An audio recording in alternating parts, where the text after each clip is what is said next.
Raquel, thank you so much for agreeing to meet with me to talk about this important subject. And as we talked about a little bit beforehand, I am really, as a musician and as a teacher, and I think for my audience, I'm really trying to get at why should we care about music therapy? Because I've been a musician for a long time, and I've never really understood what music therapy is. But I've just got this sense that there's something important. There's like some important things that we should learn about music therapy. Like maybe we're already doing therapy like as musicians. Maybe we already need therapy as musicians. So I love that you have broken down this stuff. Why don't you just tell us like about this presentation that you've created that you're gonna give at the ASTA conference, the American String Teachers Association. Why don't you just tell us about this particular presentation? Okay. Well, I am primarily a violinist, but I use guitar, voice, and piano when I am doing music therapy.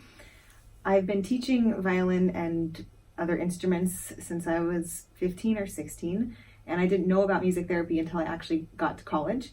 My passion kind of shifted from teaching to being a music therapist and using music to address other non-musical goals, and sometimes it can still be a musical goal. Then after college, I continued teaching, and I realized the crossover between music therapy and teaching strings and just education in general. How as music therapists, we need to know how to educate our clients, and not just our clients and their patients, but their families and other professionals, other health professionals. And also, as a teacher, we need to have a therapeutic side to us. We have to understand each individual that we're working with. We have to understand the relationships that we have.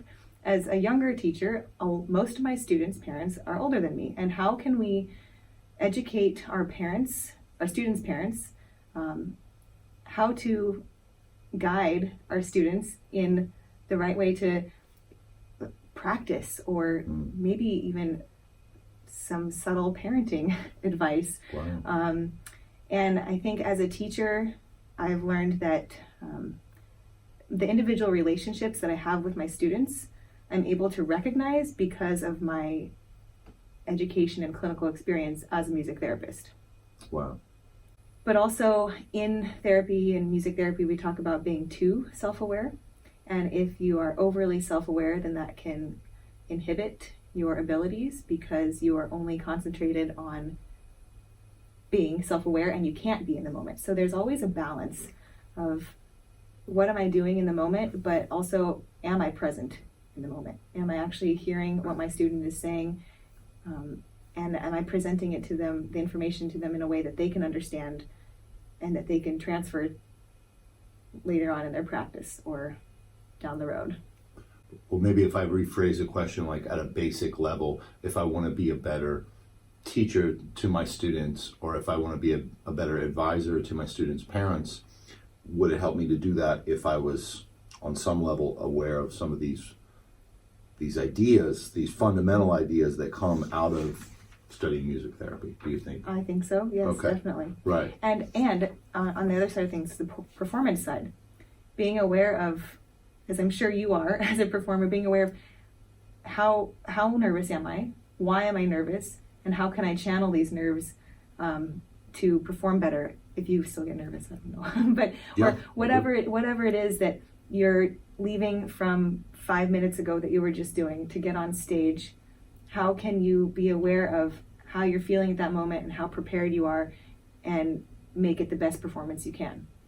And some of that reminds me of my friend Noah Kageyama, who is, I guess, he actually is a psychologist, I guess, but he describes his work as performance psychology, the psychology of performance, which it sounds like there's some overlap. Sure. Can you then explain what is music therapy? Sure. So the American Music Therapy Association has a very concise definition here. It's the clinical and evidence-based use of music interventions to accomplish individualized goals within a therapeutic relationship by a credentialed professional who has completed an approved music therapy program.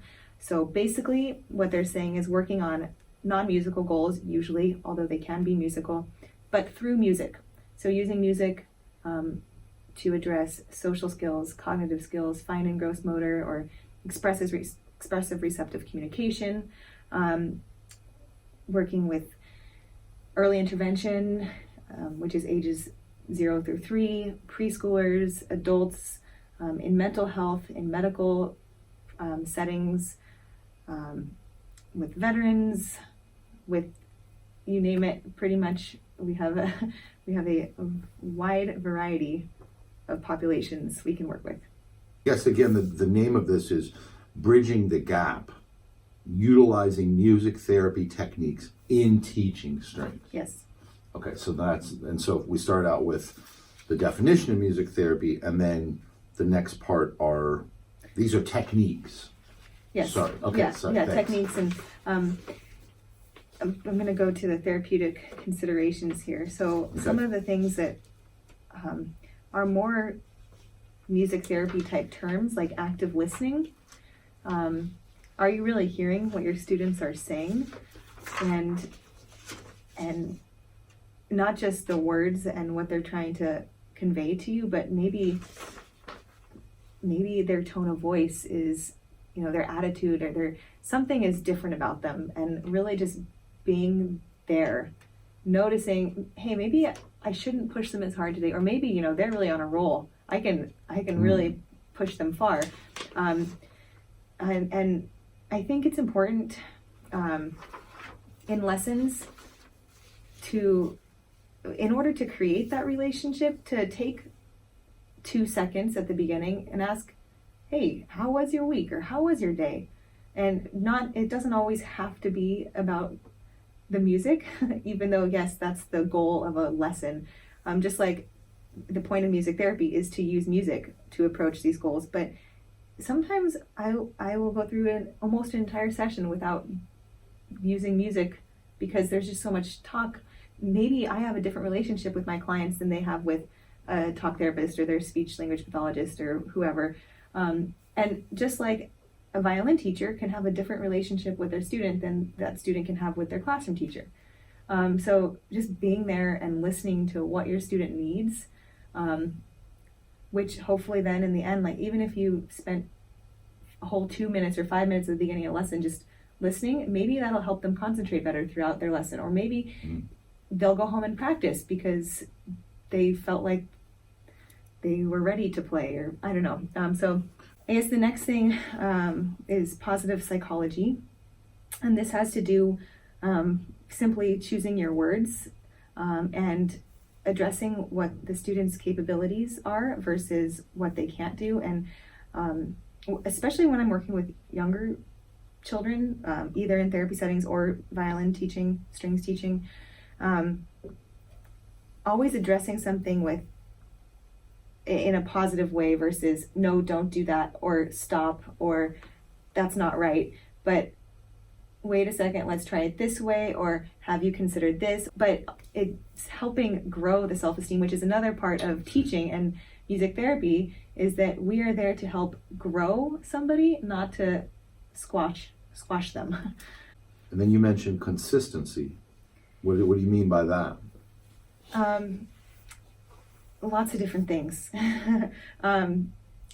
It could, first of all, in your teaching techniques, if you all of a sudden go off on something you've never gone off on before, your student can be caught off guard and not understand why is this happening right now. Or if you're never talking to them about intonation, and one time you say it like, oh, well, why isn't this in tune? You've never played it in tune. I don't know why. But if you're consistently reminding them, or hey, you got to fix that hand position, or something more specific than that, they're gonna get it. Another way of thinking about consistency is your student sees you hopefully once every week, and maybe you are, I mentioned this term before, but like a safe space. Maybe you are, or your studio, that hour or 30 minutes they have with you is their safe space. And that consistency in a child's life or a teenager's life, or even somebody in college, or adults, right? We all kind of need that structure and the consistency to function healthily. These are all therapeutic considerations. You also have transitions, boundaries. It's a relationship-based profession, self-care. There's a lot of stuff in here. Just in therapeutic considerations. I don't know if we should go through all of these, or if you want to go back through other aspects of the proposal. What do you think? Well, I can speak to some of the challenges that teachers might have in a way that I might deal with some behaviors in a classroom. Great. I mean, we all have that problem of students not practicing, so I'm not going to speak to that. But in classroom environments, what I have experience with teaching is elementary students from kindergarten through 5th grade in group violin settings. Mm-hmm. And there are always students that have what we call behaviors, acting out, needing that attention. So I have a few things here that just to be aware of and knowing when to use what. And we don't always know when to use what, but it's a trial and error basis, and it's also about how well you know that student. So positive and negative reinforcement. So positive reinforcement would be an addition of a stimulus. So giving somebody a reward for doing something. Right. And then negative would be the adverse stimulus. So giving them something negative, not taking something away, but saying no. Sometimes a student acting out might being a cry for attention. If you've extinctioned it, if you've extinguished it right enough times and they're still acting out, maybe they need to be validated. Hey, I see you over there, like, looks like you're having a fun time. I probably wouldn't say that. I probably would validate a good behavior actually, but just noticing it and saying, hey, let's redirect your attention. So the third one would be redirecting. So giving them a task to do. Some students who act out are brilliant and they need more stimulation. So having that student be the leader of a group, or giving them a task. If a student forgot his or her instrument, giving them the task to help point to the notes for somebody else, or come up here and point to my notes for me, or just giving them something else to do. This was a pet peeve of mine when I was growing up, because sometimes I felt bored in the orchestra class because I had other lessons, Sure. so I was more advanced, And so I remember the orchestra teachers that really, that I felt were like, kind of saved me, like they would give me more things to do, like whether it was like a solo, like a challenging solo on the violin, or I got to play cello in the orchestra one year, or like, they would just, or, my high school orchestra teacher encouraged me to play guitar and bass and stuff. So it was like, Sure. if she wouldn't have done those things, like I just would have been drowning in boredom. Yeah. And then acting out, because Exactly. that's just how I was, but. And you must have had great teachers for them recognizing the fact that you needed more to do, because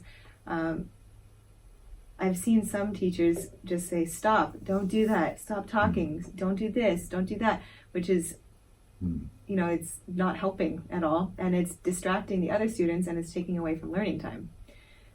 So that's great that they were able to recognize that, give you more to do.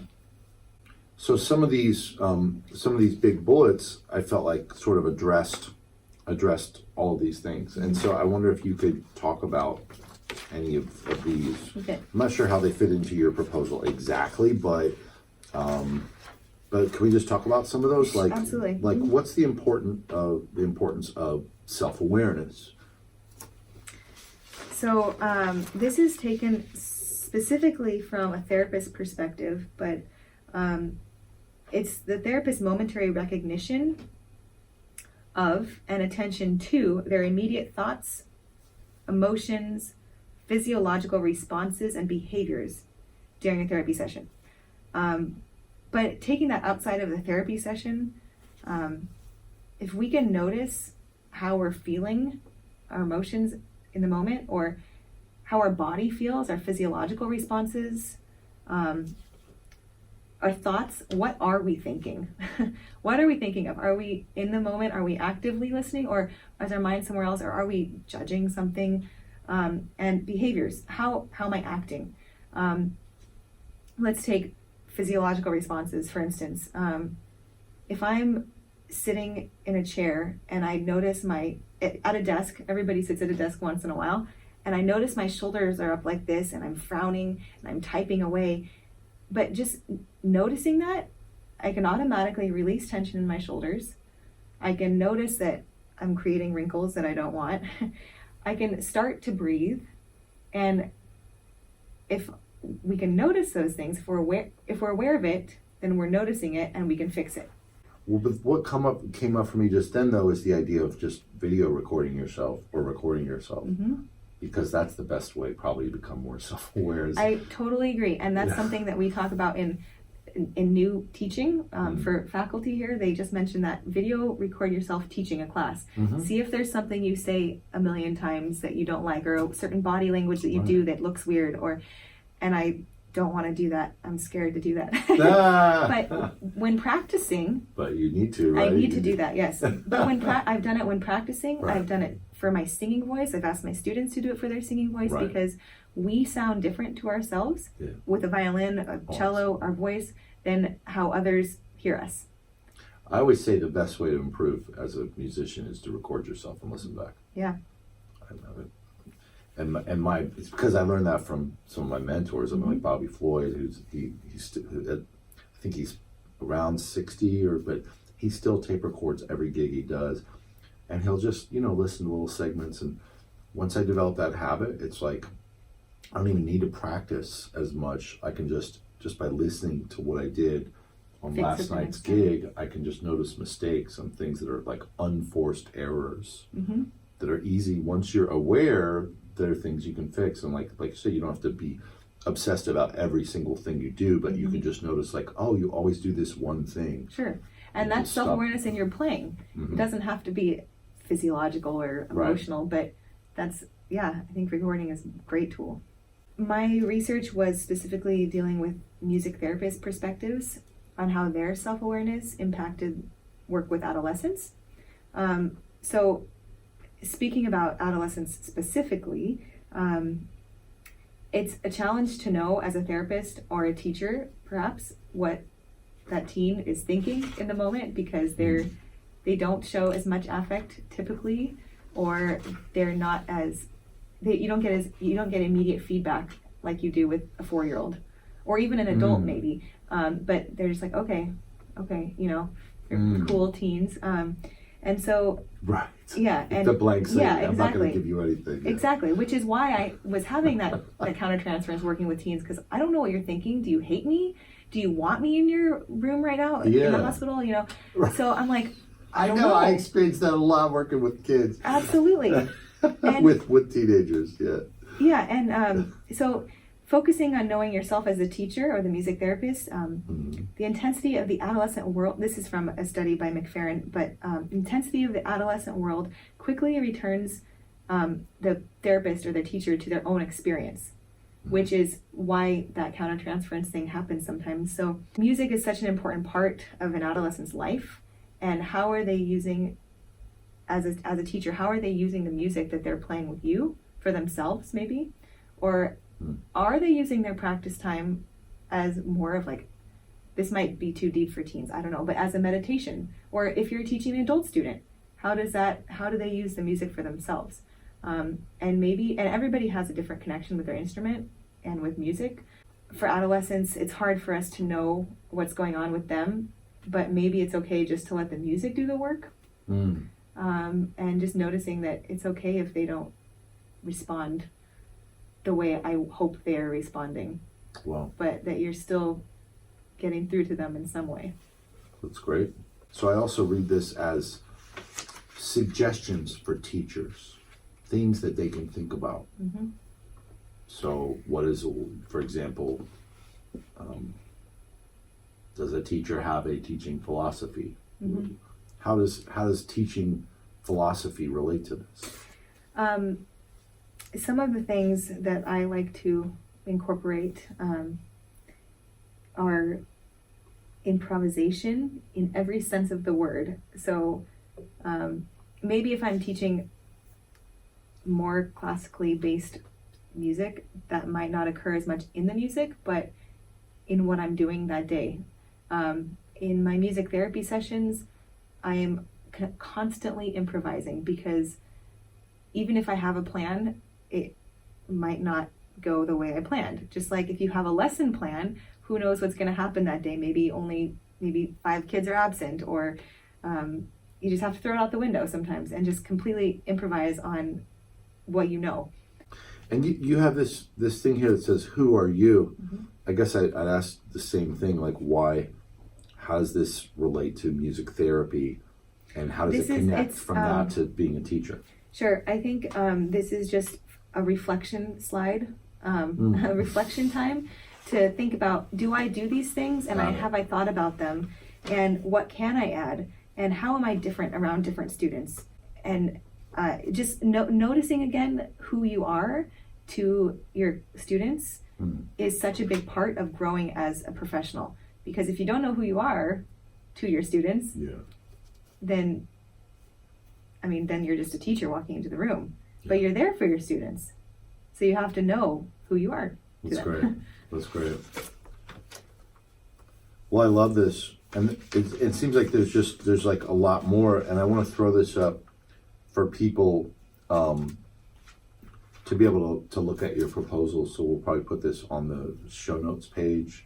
Great. If you look underneath here, you can find a link to that. Or if you're listening in on the audio version, you can just go to christianhouse.com and look for this episode on Creative Strings podcast. But I want to ask a couple things, like maybe outside of this proposal, if it's okay for you, or also just give you, and first of all, just to mention that this is a beautiful facility here at Marietta College in Marietta, Ohio, and we're sitting in the recording studio. It's awesome. And you have a gig here.